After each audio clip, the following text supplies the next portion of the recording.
Assalamualaikum warahmatullahi wabarakatuh. Salam KW untuk Anda.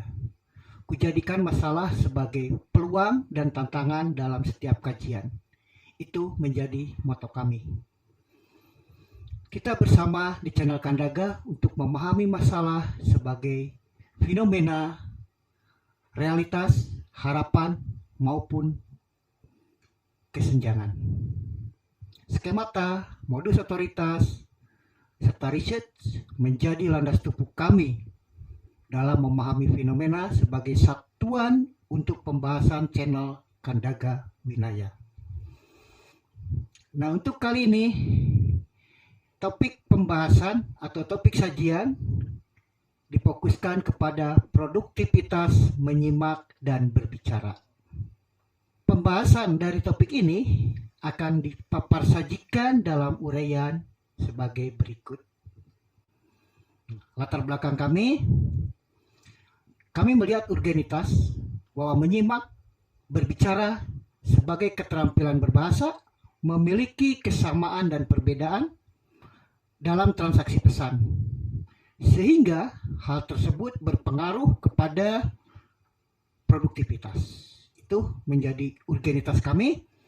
Selanjutnya, masalah yang kami temukan sekaitan dengan urgenitas tadi, kesamaan dan perbedaan transaksi pesan antar partisipan di dalam menyimak dan berbicara perlu diketahui, sebab itu dapat berpengaruh kepada produktivitas pesan dalam keterampilan tersebut.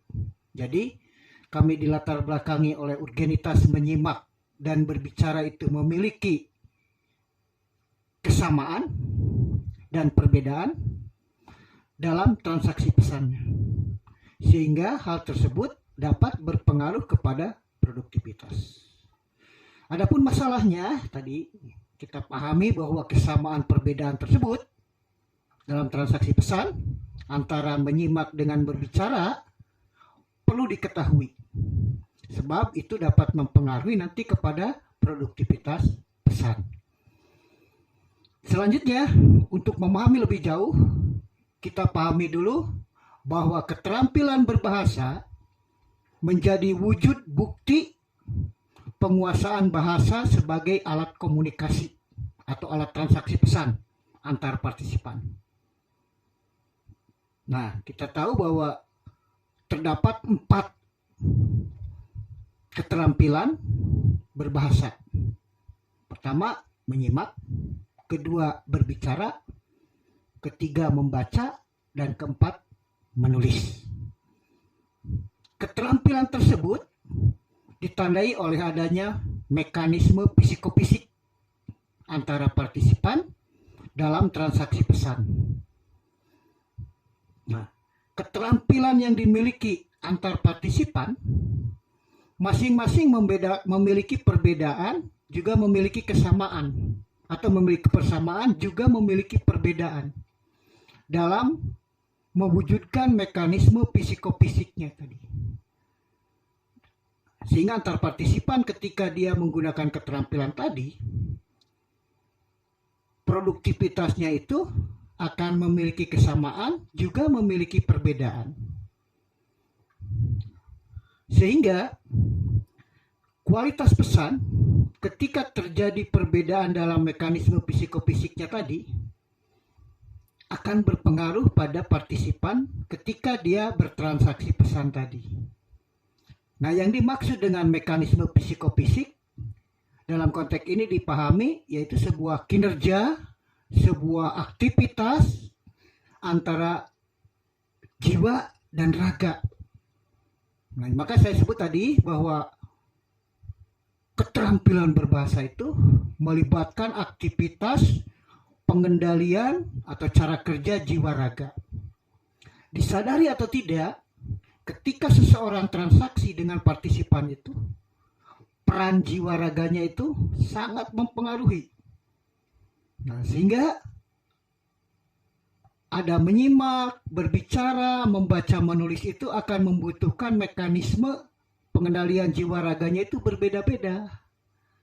Nah, itulah yang menarik untuk kita kaji, sehingga produktivitas partisipan, apakah dia sebagai penyimak atau dia menjadi penerima pesan, pembaca atau penulis, itu akan berbeda dalam mekanisme psikofisiknya. Jadi bagaimana dia mengatur jiwa raganya ketika terjadi interaksi dalam transaksi pesan.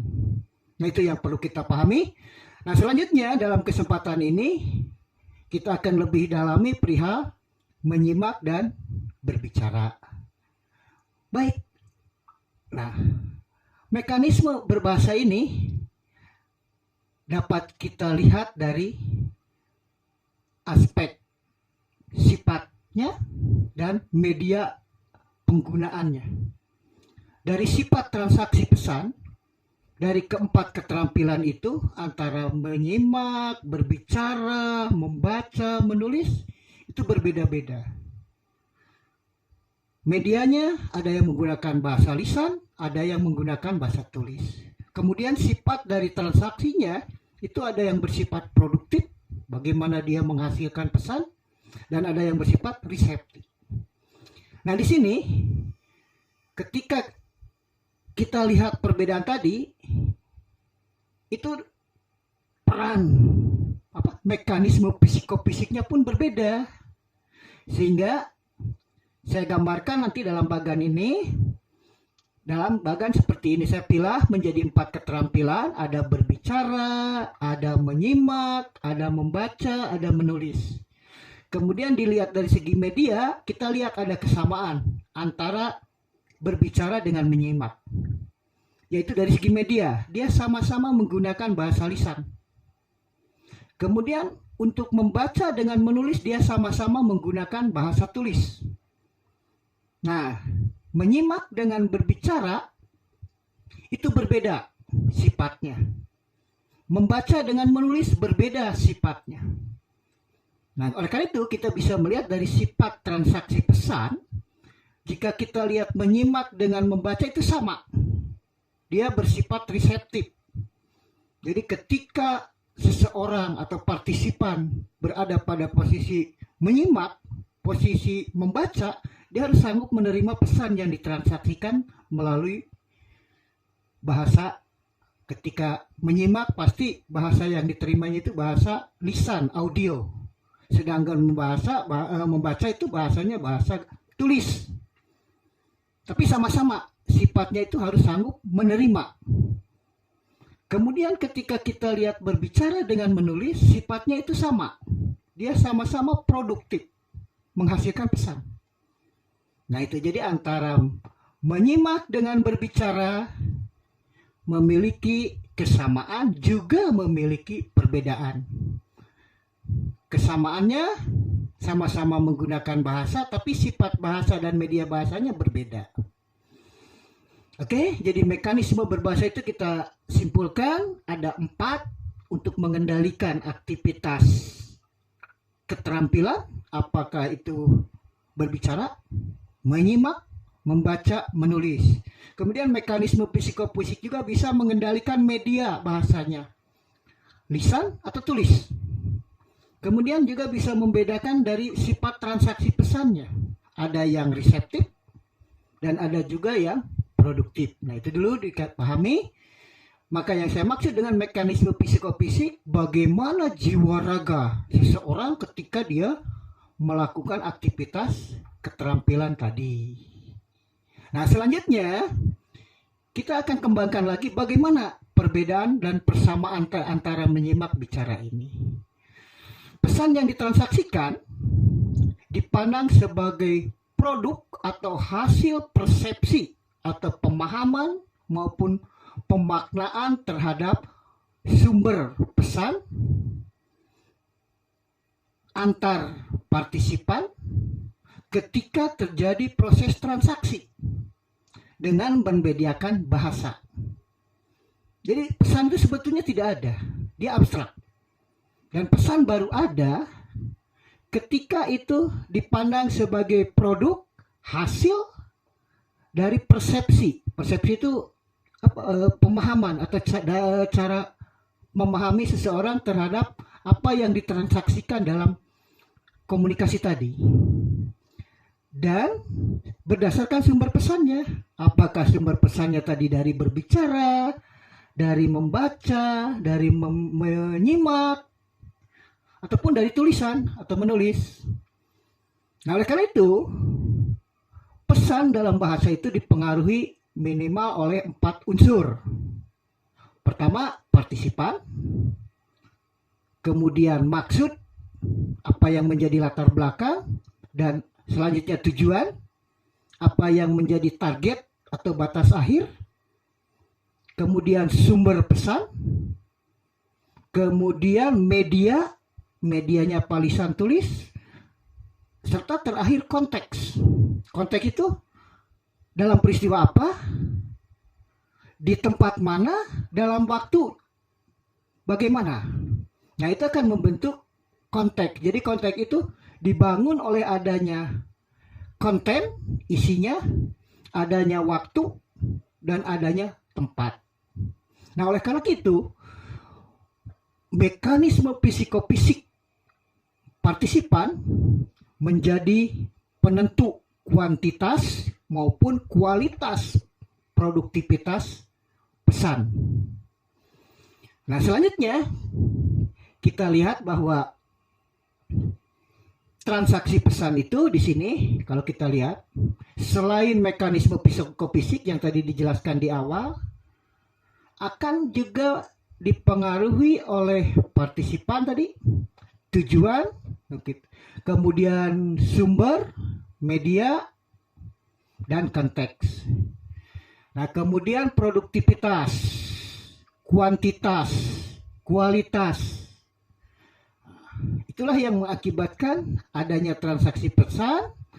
Kemudian perilaku bahasanya bisa melalui berbicara, menyimak, maupun membaca dan menulis. Oke, jadi mekanisme psikofisik dia bisa digunakan untuk transaksi pesan dalam berbicara, menyimak, membaca, menulis. Dan itu akan mempengaruhi terhadap produktivitas, apakah itu kuantitas maupun kualitas. Dan itu sangat ditentukan oleh adanya partisipan, adanya maksud, adanya tujuan, adanya sumber, adanya media, serta adanya konteks. Oke, jadi silahkan kita bisa menganalisis nanti dari mana. Boleh mulai dari transaksi pesan, boleh dari produktivitas. Nanti saya tayangkan juga media PowerPoint-nya atau bagan tadi, bisa Anda cermati di dalam bagan tadi. Selanjutnya kita lihat produktivitas menyimak dan berbicara. Nah, ini diyakini bahwa setiap orang itu memiliki potensi sama.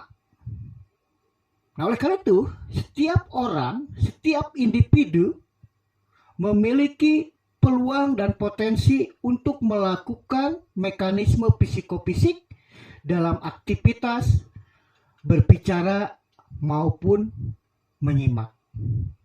Dan perbedaan dari menyimak dan berbicara itu akan dikendalikan oleh mekanisme psikofisik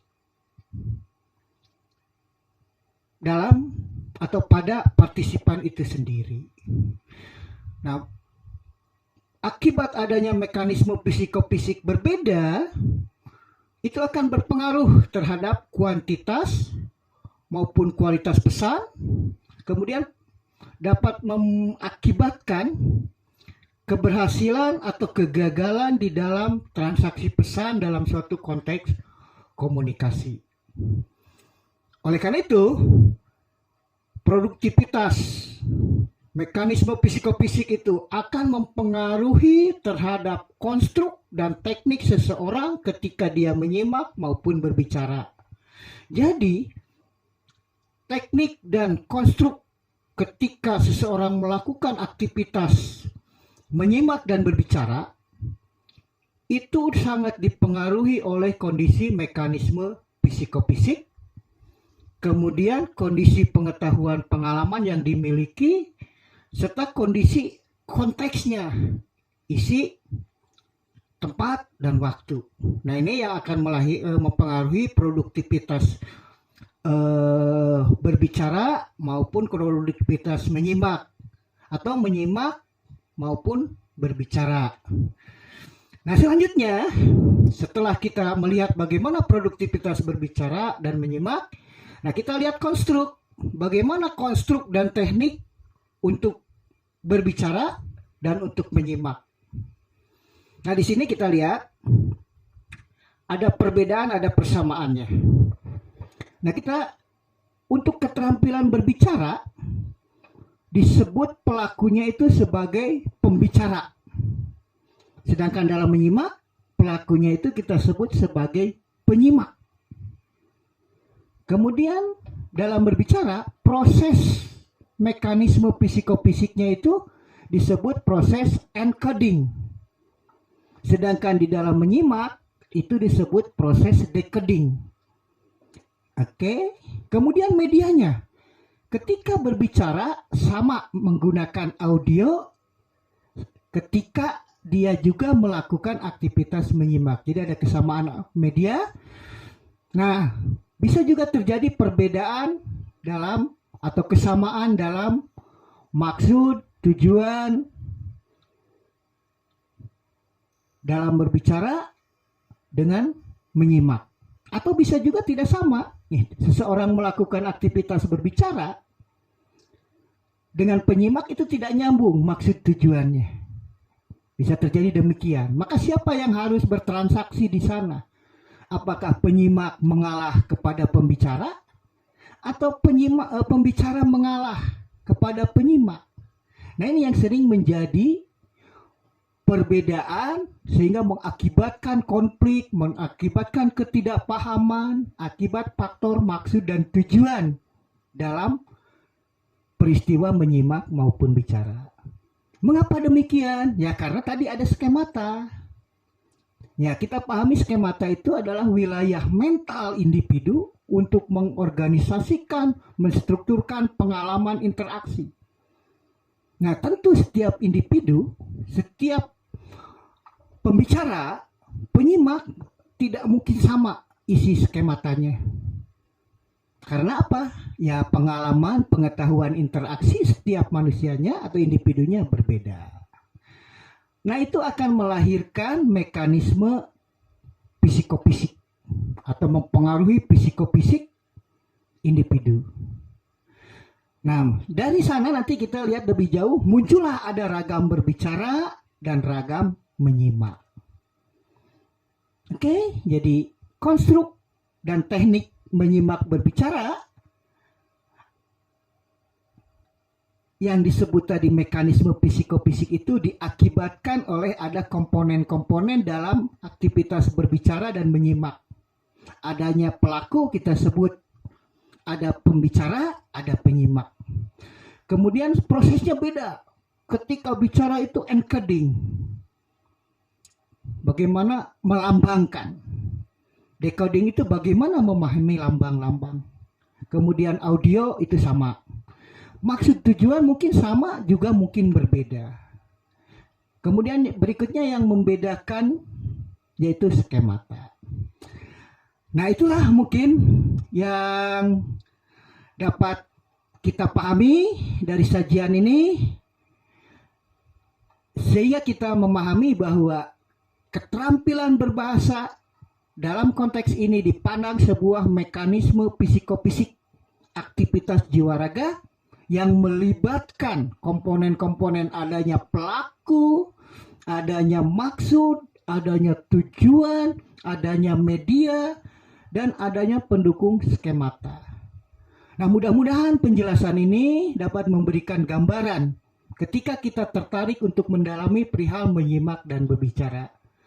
Nah, untuk itu diyakini bahwa kita sebagai manusia, sebagai pemilik bahasa, menjadi terampil, menjadi lebih hebat ketika kita bisa mengendalikan mekanisme psikofisik.